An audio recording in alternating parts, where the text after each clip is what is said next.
नमस्कार, स्वागत आहे तुमचं करिश्मा ऑफिशियल या यूट्यूब चॅनलवर। तर कसे आहात सगळे? मजेत ना? आय होप तुम्ही मस्त आणि मजेत असणार आहे। तर मस्त राहा, स्वस्त राहा आणि माझे व्हिडिओ बघत राहा। आणि फ्रेंड्स, आयुष्य हे एकदाच आहे, म्हणून मन मारून नाही तर मन भरून जगा। तर चला मग आजच्या व्हिडिओला सुरुवात करूया। त्या अगोदर तुम्ही चॅनलवर नवीन असाल तर चॅनलला सबस्क्राइब करून घ्या, सोबतच बेल आयकॉन सुद्धा प्रेस करा, जेणेकरून माझा येणारा प्रत्येक व्हिडिओ हा सर्वात अगोदर तुम्हाला दिसत जाईल। ओके, तर चला जास्त टाइम वेस्ट न करता कंटिन्यू करूया। तुमच्या सगळ्यांच्या प्रश्नांची उत्तरं मला द्यायची आहेत। हो, मी लग्न केलं, हे बघा मंगळसूत्र, आणि इमर्जन्सीमध्ये मला हे लग्न करावं लागलं। आता ते कोणासोबत केले हे मी तुम्हाला सांगणार आहे। तुम्हाला खूप मोठा प्रश्न तर हाच पडला असेल, कधी, अचानक, कसं काय आणि कोणासोबत, किरण सोबत की दुसरं कोणी बघितलं? तर त्याचंच मी या व्हिडिओमध्ये तुम्हाला उत्तर देणार आहे। कंटिन्यू राहा। तर विषय असा आहे, काहीतरी इमर्जन्सी अशी सिच्युएशन झाली होती की ते तुम्हाला मी शब्दात सांगू शकत नाही, आणि 2 दिवसाच्या आत मला सगळं करावं लागलं। त्याच कारणामुळे माझे व्हिडिओ नाही आले। विश्वास बसते का तुम्हाला? पण खरं आहे, विश्वास बसू नको बसू, खरं आहे, लग्न केले मी, हे बघा मंगळसूत्र। त्यानंतर तुम्हाला हा प्रश्न पडला असेल तर तोही डाऊट तुमचा क्लिअर करून देते। त्या अगोदर काही गोष्टी सांगते। 2 दिवस झाले व्हिडिओ आले नाही। असं ठरवलं होतं की इथून पुढे कधीच व्हिडिओ टाकायचे नाही। काय ठेवलंय सोशल मीडियावर, प्रत्येक व्यक्ती येतो, नाव ठेवून जातो, काहीतरी चुकीची कमेंट करतो, आणि त्याचा मी लोड घेते। म्हणजे स्वतः कमवायचं, स्वतः खायचं आणि लोकांचं ऐकून घ्यायचं। त्यामुळे ना खूप असं टेन्शन येत होता की खरंच मला जर कोणी सांभाळणारा असता तर मला यूट्यूबची गरज पडली नसती, आणि बाहेर जॉब करून जर एवढी चांगली इन्कम भेटते असती तर मी नक्की जॉब पण केला असता। 2 ठिकाणी मी जॉबसाठी अप्लाय केला होता, रिझ्यूम पण दिला होता, पण त्या ठिकाणी वॅकन्सी आता फुल झाल्या आहेत म्हणे। त्याच्यानंतर एक ऑफर होऊन आली, चांगल्या ठिकाणी आहे, ते आत्ताच काही सांगणार नाही, चांगल्या ठिकाणी ऑफर आली। त्याच्यामध्ये पेमेंट पण खूप छान आहे, 18,500 पेमेंट आहे। म्हणजे स्टार्टिंगलाच PF कटून त्यानंतर जसं म्हणजे हे टायमिंग वाढत असतं तसं पेमेंट पण वाढेल। म्हणजे जेवढं आपण ते तिथं काम करू तेवढं ते पेमेंट पण वाढेल नंतर। तर ते असतं ना काहीतरी गोष्टी म्हणजे बोलायचं असतं, तर तसंच करू आपण। म्हणजे आता हे लग्न बघा, हे लग्न केलेलं आहे मी, आणि हे झालंय म्हणून तुम्हाला सांगते, व्हायच्या अगोदर सांगितलं नाही आणि कोणाला बोलवलं नाही, त्यासाठी मला माफ करा। कारण तुम्ही आले असते, मग तुम्ही बघितलं असतं नवरदेव कुठे आहे। तर सॉरी बरं का, मला आहे ना खूप खूप खूप खूप कॉमेडी सुचत होती, पण ते करायची कोणासोबत हे कळत नव्हतं मला। त्याच्यामुळे म्हणलं चला आपली यूट्यूब फॅमिली आहे की थोडासा छोटासा एक प्रँक करायचा। खरंच मी लग्न केले, पण माझ्या दुःखासोबत। ते म्हणतात ना, या दुनियात सगळे साथ सोडतात पण दुःख आपली साथ कधी सोडत नाही। त्याच्यामुळे मी माझ्या दुःखालाच माझा नवरदेव बनवून घेतला, आणि हे बघा लग्न झालेलं आहे माझं। तर आता तुम्हाला वाटेल ही काय पागलसारखी बडबड करते। तर विषय असा आहे, 2 दिवस झाले मी बघते, जास्तीत जास्त कमेंट असे होते, DM होते, पर्सनली कॉल वगैरे आले, मेसेज वगैरे, लग्न केलं का ताई, लग्न केलं का, व्हिडिओ येत नाही, लग्न केलं का। म्हणजे इथपर्यंतच राहून जातं का सगळं? म्हणजे माझ्याबद्दल मी जर 2 दिवस 1 दिवस नाही दिसली, 1 दिवस सोडा, माझा टायमिंगवर व्हिडिओ नाही आला, एखादा शॉर्ट व्हिडिओ जरी नाही आला तरी सगळ्यांचे कमेंट चालू होऊन जातात, लग्न केलं का, लग्न केलं का, कुठं आहे, कुठं काय झाली, का नाही व्हिडिओ दिसत? किंवा मग दुसरा डाऊट एक मोठा, करिश्माला कोणी काही केलं तर नसणार, हा एक प्रश्न येतो, बरोबर ना?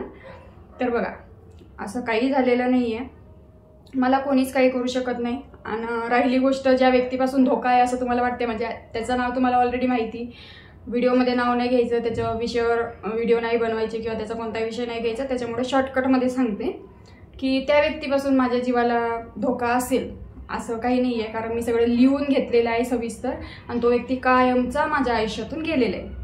या गोष्टीमध्ये आनंदी तर आहे मी, पण या आनंदाच्या भरात दुसरं बी दुखणं आलंय मला। ते म्हणजे हे बघा, हे जे डोळा आहे ना माझा, इथं वर काहीतरी मला टोचते, आणि एवढा ते त्रास होते, एवढा भयंकर की मला ते सहन पण होत नाही। तरी मी खूप नॉर्मल बसलेली आहे आता, की ठीक आहे जाऊ द्या, आज नाही उद्या, उद्या नाही परवा, परवा नाही तेरवा, कधीतरी ते बरं होईल। तर दवाखान्यात गेली होती, ड्रॉप घेतलेला आहे, तर तो ड्रॉप टाकून ते हे करण्याचा मी प्रयत्न करते, नाहीतर मग मला आय स्पेशलिस्टकडे जावं लागेल। काय झालंय मलाच कळत नाही आहे, पण भयंकर असा त्रास होते। त्याच्यामुळं बाकी दुसरं बी दुखणं आलं होतं, अशक्तपणा आला होता, बरं नव्हतं वाटत, त्यामुळे 2 दिवस काही मी व्हिडिओ टाकले नाही। पण सगळ्यांचे कमेंट अशा पद्धतीने चालू होतील मला वाटलं नव्हतं, पण जे लोक लयच काळजी करतात ना माझी, त्यांनी कॉन्टॅक्ट पण केले बरं का। आणि हे सगळं बघून मला खूप खूप खूप छान वाटलं की बाय चान्स भविष्यात जर असं झालं किंवा माझं काही कमी जास्त झालंच, असं होणार पण नाही. आणि मी तर दूरपर्यंत स्वतःचं काही करणार नाही, कारण इथपर्यंत आली लढत, एवढ्या संकटांना तोंड देत, एवढ्या सगळ्या गोष्टी, एवढं संघर्ष केलं आणि एवढ्याशा छोट्याशा गोष्टीसाठी आपण तसं करायचं. म्हणून मी तर नाही काही करणार. पण जर माझं कोणी काही केलं तर तोही व्यक्ती वाचू शकत नाही, हे याच्यातून साबित होते. कारण मला एक दिवस व्हिडिओ नाही आला तर कॉन्टॅक्ट करून विचारणारे भरपूर आहेत, मेसेज येतात. ते 2 दिवस मी व्हिडिओ नाही टाकले तर मी नोटीस केलं की किती लोकांना काळजी आहे माझी, किती म्हणजे विचारतात की कुठं आहे, काय झालं, सगळं ठीक तर आहे, काय प्रॉब्लेम तर नाही. तसं एक प्रूफसाठी, तसंही मला प्रत्येकाला प्रूफ द्यावं लागतं, काय करू आता. तर प्रूफसाठी इथे एक मेसेज चिपकवून देईल, ठीक आहे. तर अशा पद्धतीने मला मेसेज आले आणि खूप छान वाटलं ते सगळं बघून की चला आपली म्हणजे काळजी घेणारं कोणीतरी आहे. त्यांना असं वाटतं की करिश्माचं चांगलं हो, तर होईल नशिबात असेल तर. आता राहिली गोष्ट जॉबची आणि शिर्डीला जायची. तर शिर्डीला माझ्या कामानिमित्त जाणार आहे. एक प्लॅन त्याच्यातलं मी कॅन्सल केला आहे की ज्या व्यक्तीला काळजीच नाही त्या व्यक्तीचं नावही काढणं गरजेचं नाही. माझी नको बरं का, माझी काळजी कोणी घेऊ नका. माझी काळजी मी घ्यायला स्वतः खंबीर आहे, म्हणजे पुढच्या व्यक्तीबद्दल सांगते. तर मुलाचीही काळजी नाही त्याला, तर कशाला उघड डिस्टर्ब करायला जायचं, नाही का. आपलं जायचं, आपलं काम करायचं, रिटर्न यायचं. राहिली गोष्ट जॉबची, तर झोमॅटो तर मी काही करत नाही सध्या. ऊन किती तापते तुम्हाला माहिती. 2-3 ठिकाणी अप्लाय केलं होतं तर तिथून काही अजून रिप्लाय आला नाही. वॅकन्सी फुल आहे आणि ज्या ठिकाणी ऑलरेडी जॉब मला भेटत होते, पेमेंट कमी होता, भेटत होते, पण आता त्याही जागा फुल झालेले. त्याच्यामुळे एकच ऑप्शन आहे झोमॅटो, आणि जे मी रात्री नाही करू शकत, दुपारी ऊन तापते. आता तुम्ही म्हणणार याच्यात पण बहाणे शोधते, तर हो बाबा बहाणे समजा, पण कोणत्या ना कोणत्या मार्गाने 4 पैसे कमवून खाते आणि सुखी आहे ना मी. त्यानंतर लोकांचं जर प्रत्येकाचं मनावर घेतलं की तू यूट्यूबच्या जीवावर बसते, यूट्यूबच्या जीवावर खाते, असंच होतं तसंच होतं, तर लोकांचं काम आहे बोलणं. लोक क्या कहेंगे, लोक बोलते ही रहेंगे. इग्नोर करण्याशिवाय दुसरा काही पर्याय नाही. कारण जेव्हा आपण लोकांच्या तोंडाला हात नाही लावू शकत तेव्हा आपण आपल्या कानाला नक्की हात लावू शकतो. म्हणून कोणाला काय बडबड करायचे करू द्या, ठीक आहे. जोपर्यंत मला चांगलं जॉब, आता एका ठिकाणी मी अप्लाय करणार आहे, त्याच्यामध्ये डॉक्युमेंट लागतात, छान जॉब आहे ते, आणि भेटली तर मला भेटू पण शकते. आणि त्याच्यानंतर जाऊ द्या, जॉब भेटल्यावरच सांगेन, आता सांगण्यात काही अर्थ नाही, मग परत निगेटिव्हिटी पसरते आणि ते सगळे तशा गोष्टी घडत जातात. तर सगळ्यांचा डाऊट क्लिअर झाला असेल की लग्न वगैरे असा काही विषय नाही आहे. आणि तसं पण ताईने ते अलाउन्स केलं होतं ना की आपण असं करू, मी करिश्माची अशी म्हणजे जिम्मेदारी घेते, तर तुमचं सगळ्यांचं काय म्हणणं आहे. ज्या वेळेस ते निगेटिव्ह कमेंट आले होते ना, त्याच्यावरून एकच ठरवलं, बाबा नको, लग्न या विषयात सध्या तर नाही पडायचं, आपलं कमवायचं, खायचं, सुखाने राहायचं.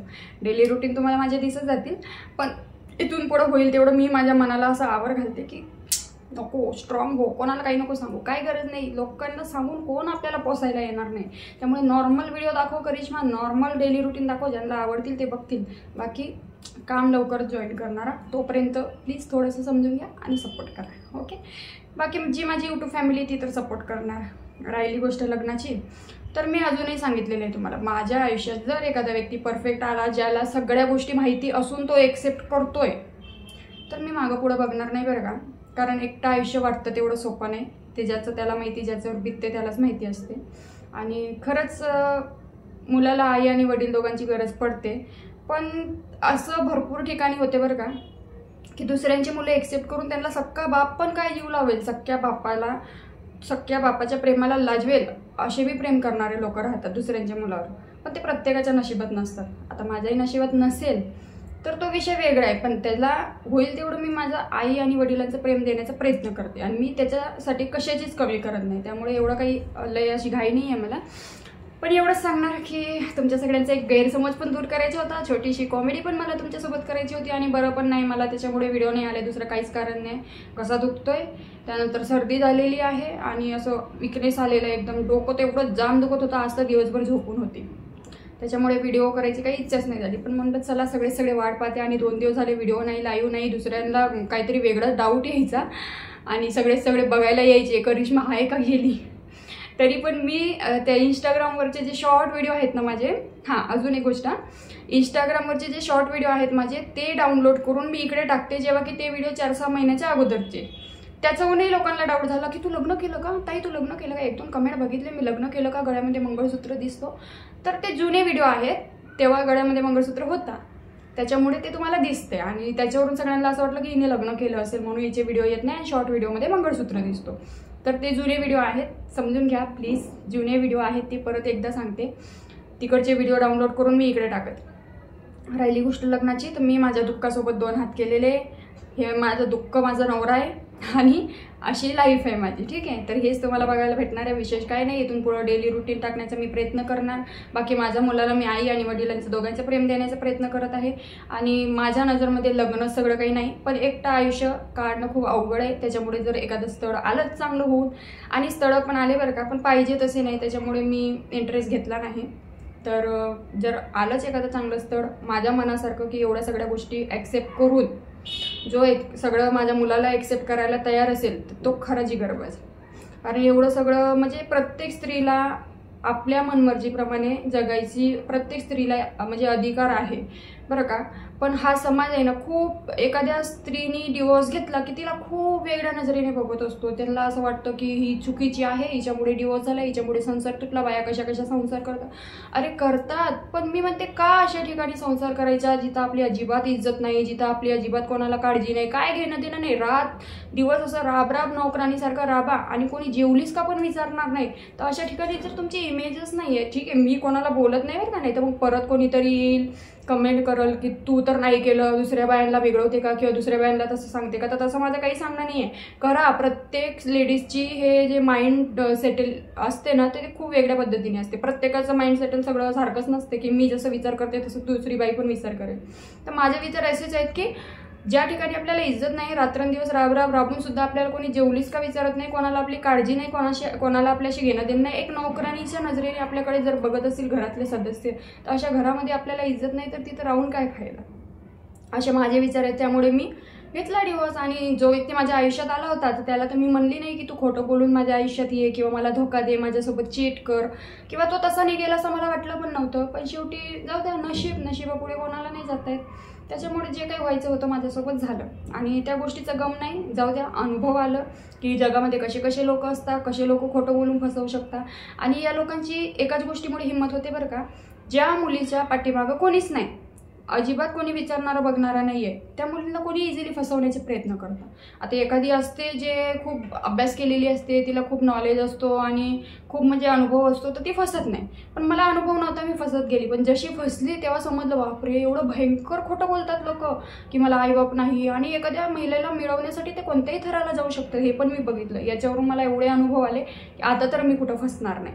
आणि राहिली गोष्ट, चांगलं स्थळ जरी आलं तरी ताईच्या कानावर घातल्याशिवाय मी लग्न कोणाशी करणार नाही, स्वतःच्या मनमर्जीने तर नाही. आणि विश्वास तर पुढच्या व्यक्तीवर अजिबात ठेवणार नाही. त्याला आधी क्रॉस चेक करणार. पहिले तर मी शकच्या नजरने बघते बघा, सगळ्यांना शकच्या नजरने, हा जो बोलतोय ते खरं आहे का, डाऊट करते. माझी खूप म्हणजे ही सवय झालेली आहे ना मला, जेव्हापासून मी फसली या सेकंड मॅटरमध्ये, तेव्हापासून एवढी डाऊटची सवय झाली की पुढचा कितीही खरं बोलत असेल तरी तो खोटं कसा बोलतो हे त्याला दाखवून देते मी.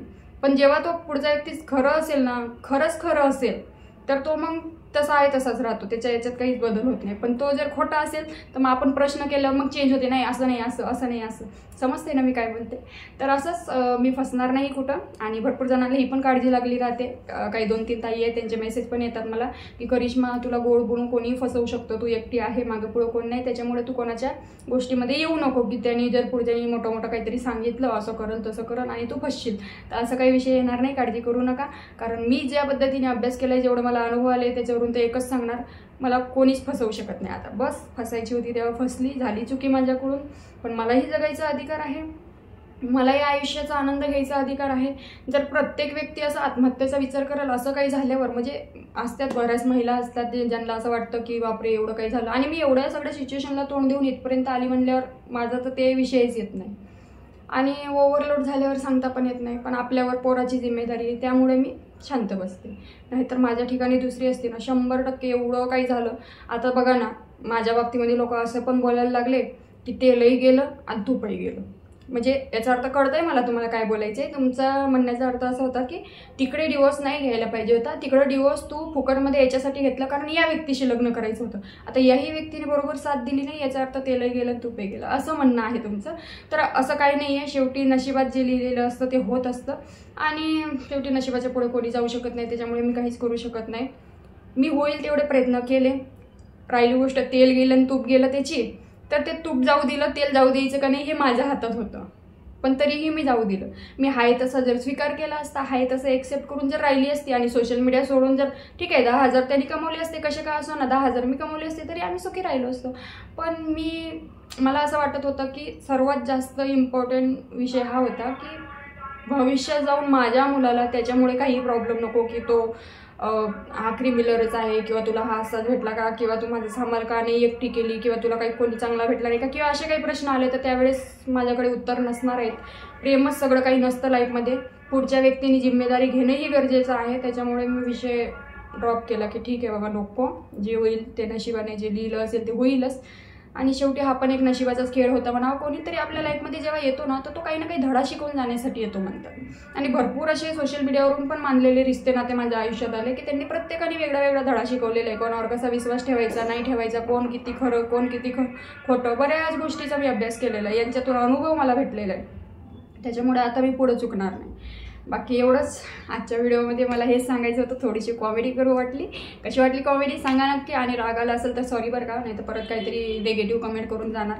बरं असू द्या, तेही सवय पडली. कारण ते म्हणतात नाही का, जब तक जिंदा है तब तक निंदा है. आपल्याला कोणीतरी वाईट बोलते याचा अर्थ आपण पुढं चाललो समजायचं. तर चला जाऊ द्या, या व्हिडिओमध्ये एवढंच. कसा वाटला व्हिडिओ मला नक्की सांगा. आवडला असेल तर लाईक करा, कमेंट करा, शेअर करा. चॅनलवर नवीन असाल तर सबस्क्राईब करून घ्या. इथून पुढं तुम्हाला डेली रुटीन दिसत जातील. आणि जे काही होईल ते माझ्या लाईफमध्ये मी तुम्हाला सांगणार नाही असं होणार नाही. त्यामुळं माझ्या लग्नाची गोष्ट एवढी अशी पसरवू नका. आता हे काढून ठेवते मी.